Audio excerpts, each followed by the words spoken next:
खबर कोटा से आपको बता दें, महाशिवरात्रि के उत्सव के दौरान 12 बच्चे करंट की चपेट में आ गए। महाशिवरात्रि पर्व पर शिव बारात निकाली जा रही थी, इसी दौरान हादसा हुआ। मामला सगतपुर स्थित काली बस्ती का है। जानकारी के अनुसार यात्रा में कई बच्चे धार्मिक झंडा लेकर चल रहे थे और इसी दौरान झंडा हाईटेंशन लाइन से टच हो गया, जिसकी वजह से करंट तेजी से फैल गया।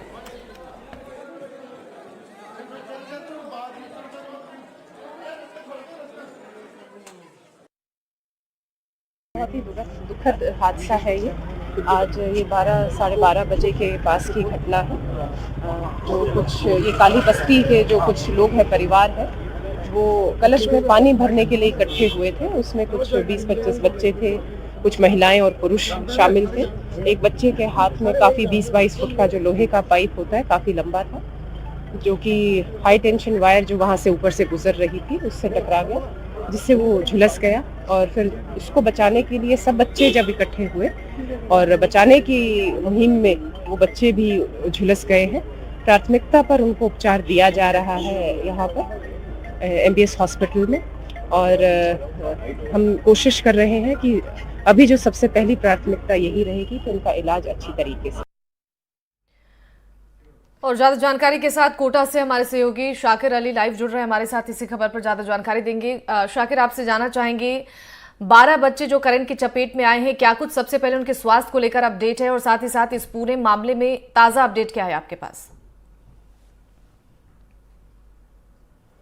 ये देखिए, बिल्कुल बच्चों का इलाज जारी है और जो 2 बच्चे हैं उनकी हालत गंभीर बताई जा रही है। जो शहर की एसपी हैं वो पहले अस्पताल पहुंची थी और अस्पताल के बाद वो मुआयना करने मौके पर आई हैं और पूरी घटनाक्रम की वो जानकारी ले रही हैं। मैं उन्हीं से बात करने की कोशिश करता हूं। जी मैडम, दुखद हादसा हुआ है, बच्चों का इलाज जारी है, अब आप मौके पे आए, देख रहे हैं मौके पर।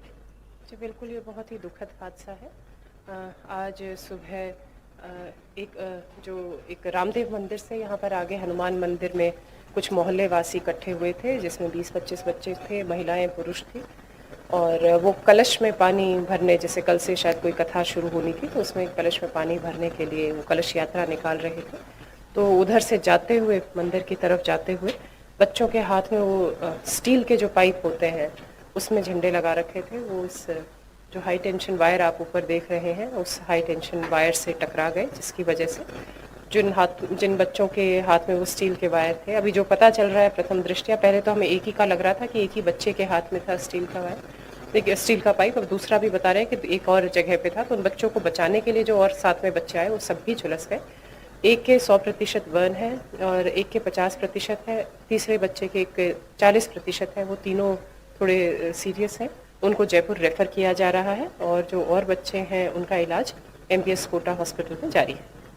मैडम, यहाँ पे हाई टेंशन लाइन बहुत नजदीक से गुजर रही है, नजर भी आ रहा है, आपने आकर के भी कुछ लोगों को हटवाए भी सही, झंडे वगैरह, कुछ एक्शन वगैरह इसमें हाई टेंशन लाइनों को ऊपर ले जाने? बिल्कुल, इसमें जो हमारी तरफ से जांच है वो तो हम कर देंगे और उसके बाद ये मुख्यतः प्रशासन इसमें क्या कार्रवाई करता है वो देखेंगे। ऊर्जा मंत्री भी अभी वहाँ पहुंचे थे, उन्होंने भी जो है पूरा हादसे पे, और लोकसभा स्पीकर भी जो है मौके पर आए थे। तो किस तरह के लिए अब जांच की, क्योंकि अब जांच की बात होगी मैडम, क्योंकि ये बता रहे हैं मोहल्ले वाले कि यहाँ 3 बार इस तरह के हादसे हो चुके हैं, आज बड़ा हादसा हुआ है। देखिएगा, जैसे ये जो घटना है बहुत ही गंभीर थी, उसी गंभीरता को देखते हुए तुरंत मौके पर मैं कलेक्टर साहब, IG sir, divisional commissioner madam, अपने माननीय स्पीकर महोदय, मंत्री महोदय, सब तुरंत पहुंचे। बच्चों का मामला है, बहुत संवेदनशील और गंभीर है। हमारी सबसे पहली प्राथमिकता तो रहेगी कि उनका इलाज जो है वो सबसे बेहतर तरीके से हो, ताकि वो स्वस्थ वापस अपने इधर घरों पर आए। और उसके पश्चात देखेंगे, जांच भी एक बारी, अपनी रिपोर्ट हम भी बना रहे हैं और उसमें देखेंगे कि अगर कोई कमी रही है, आगे इस तरह की दुर्घटनाएं नहीं हो तो उस पर हम काम हो, और जिन्होंने कोई अगर कमी किसी की रही है उस पर कार्रवाई। प्राथमिकता जो है बच्चों का बेहतर इलाज हो सके, वो सकुशल घर पर आ सके, इनका इलाज जारी है। क्योंकि एसपी अब मौके पर पहुंची है और उन्होंने पूरे इलाके का मुआयना किया है। जो पुलिस की टीम है वो लगातार उस इलाके, वो जुलूस जो मार्ग है उसका निरीक्षण कर रही है।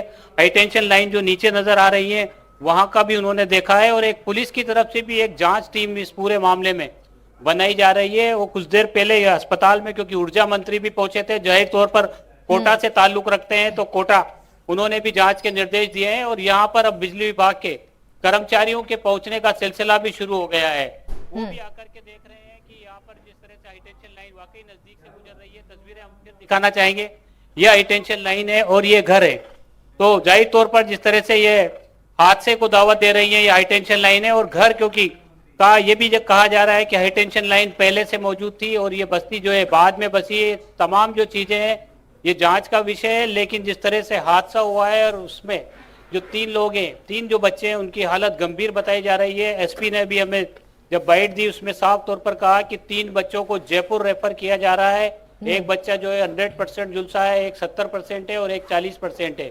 तो जो गंभीर घायल है, गंभीर हालत जिनकी है, उनको जयपुर रेफर किया जा रहा है और बाकी के जो बच्चे हैं उनका एमबीएस अस्पताल में इलाज जारी है। प्रशासनिक अमला पूरी तरह से जुट गया है। ये जो पाइप है, इस पाइप को भी जो है पुलिस अपने कब्जे में ले रही है, क्योंकि ये इस तरह के 2 पाइप बताए गए हैं जिन पर झंडे लगे हुए थे और यहीं से जो है जुलूस निकल रहा था। उस दौरान जो है हाई टेंशन लाइन के पाइप टच हो गया था और तभी जो है करंट फैला। और ये गड्ढा जो है, ये गड्ढा एक बार और दिखाना हम दर्शकों को चाहेंगे कि इतना तेज धमाका हुआ था जब हाई टेंशन लाइन से पाइप टकराया था कि इतना बड़ा यहाँ पर गड्ढा हो गया है। और आसपास के इलाके के लोगों को धमाके की आवाज जो है वो बहुत तेज आई और वो यहाँ पर उसको आवाज सुन के वहां पर पहुंचे। मैं जो यहाँ पर पहुंचे पुलिस अधिकारी, उनसे भी जोड़ने की, सर हादसा अपना आप में बड़ा है। बहुत दुखद हादसा है ये। आज महाशिवरात्रि के पर्व पे जो मोहल्ला है, काली बस्ती कहते हैं इसे, यहाँ के जो स्थानीय निवासी हैं वो लोग रामदेव मंदिर से हनुमान मंदिर की तरफ शोभा यात्रा के रूप में जा रहे थे और वहां से पानी लेकर उनको वापस आना था। जाते वक्त ये दुखद हादसा हुआ जहां पर बच्चों के हाथ में जो स्टील के पाइप थे, आप ऊपर देख सकते हैं, ये जो हाई टेंशन लाइन है इससे जो टच हो गया और ये दुखद हादसा हुआ। 2 बालकों की तबीयत अभी गंभीर है जिनका इलाज चल रहा है और बाकी जो 14 हैं वो खतरे से बाहर बताए जा रहे हैं। और भी अगर कोई आएगा तो उसका इलाज के लिए कलेक्टर साहब ने और माननीय स्पीकर महोदय जी ने बिल्कुल सख्त निर्देश दिए हैं कि बिल्कुल उनका उपचार होगा और जरूरत पड़ी तो उन्हें जयपुर रेफर कर दिया जाएगा। तो पुलिस की स्पेशल टीम जो है वो मौके पर आ गई है। पूरी बस्ती का मुआयना किया जा रहा है क्योंकि हाई टेंशन लाइन यहाँ पर साफ तौर पर नजर आ रही है। हादसे पर जो है सभी ने दुख जताया है, जांच के भी निर्देश दिए गए हैं, लेकिन अब देखना होगा कि जिस तरह से इस पूरे इलाके में हाई टेंशन लाइन छतों के नजदीक से निकल रही है और आज जिस तरह का जुलूस था उसमें किस तरह की कहीं अगर लापरवाही पाई जाती है तो उस पर भी कार्रवाई होगी, क्योंकि उसकी परमिशन ली गई थी या नहीं ली गई थी, ये भी एक बड़ा सवाल है। क्योंकि पुलिस मौके पर उस टाइम पर अगर मौजूद होती तो इस तरह के लंबे पाइप जो है वो जुलूस में शामिल नहीं करने देती। सुरक्षा के इंतजाम जो है वो किए जाते हैं। जुलूस मार्ग का पुलिस पहले से ही चेक करती है अगर कोई परमिशन लेकर के जुलूस निकालता है तो। ये तमाम बातें हैं, लेकिन जिस तरह से हादसा हुआ है उसमें 2 बच्चों की हालत बहुत नाजुक बताई जा रही है, उन्हें जयपुर रेफर करना पड़ रहा है और जो बाकी के बच्चे हैं झुलसे हैं उनका इलाज कोटा के एमबीएस अस्पताल में जारी है। मोहल्ले में जिस तरह से जैसे ही पुलिस अधिकारियों की टीम पहुंच रही है, प्रशासनिक अधिकारी पहुंच रहे हैं, तो मोहल्ले वाले जो है इस तरह से अपने घरों से बाहर आ रहे हैं, लेकिन पूरा इलाका जो है पूरी तरह से यहाँ पर आज जो खुशियां थी वो मातम में तब्दील हो गई है। लोग अब परेशान हो रहे हैं क्योंकि सुबह जिस तरह से माहौल खुशी का था, कलश यात्रा निकाली जा रही थी और सब लोग उसमें शामिल थे। उस कलश यात्रा में एकदम से यह हादसा हो गया और हादसे का शिकार मासूम बच्चे हो गए। जी ठीक है शाकिर, आपका बहुत बहुत शुक्रिया इन तमाम जानकारियों के लिए।